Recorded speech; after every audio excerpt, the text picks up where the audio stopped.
문재인 대통령이 잠시 전 유엔 총회 기조연설에서 한반도의 허리를 가로지르는 비무장지대를 국제평화지대로 만들자는 구상을 발표했습니다. 국제평화지대가 구축되면 북한의 안전을 제도적으로 보장하고 동시에 한국도 항구적인 평화를 얻게 될 것이라고 강조했습니다.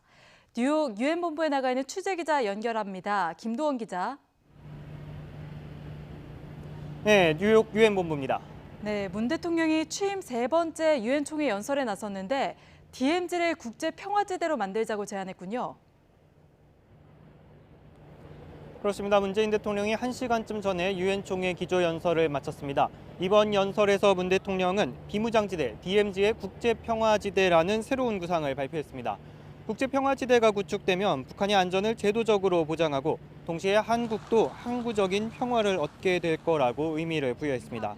판문점과 개성을 이어 평화협력지구로 지정하고 DMZ 안에 유엔 기구 등이 자리 잡는다면 국제적인 평화지대가 될 거라며 남북이 공동으로 유네스코 세계유산 등재를 추진하겠다고도 밝혔습니다. 또 유엔 지뢰행동조직 같은 국제사회에 DMZ에 매설된 지뢰 38만 발을 함께 제거하자고 요청했습니다. 문 대통령은 북한이 진정성을 가지고 비핵화를 실천해 나간다면 국제사회도 이에 상응하는 모습을 보여줘야 한다고 촉구했습니다. 북미 비핵화 실무협상 재개를 앞두고 문 대통령이 북한의 안전을 보장하는 방법으로 새롭게 제안한 DMZ 국제평화지대 구상에 북한과 미국, 국제사회가 어떻게 호응할지 주목됩니다.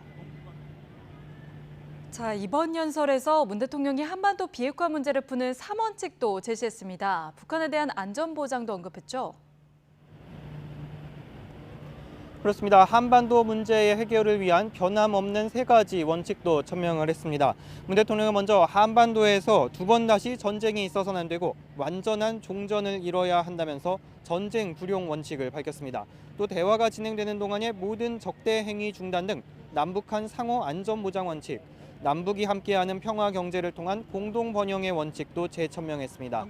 문 대통령은 이 3가지 원칙은 유엔의 가치와도 전적으로 부합한다고 강조하며 국제사회도 한반도의 안보 우려 해소를 위해 노력해달라고 요청했습니다.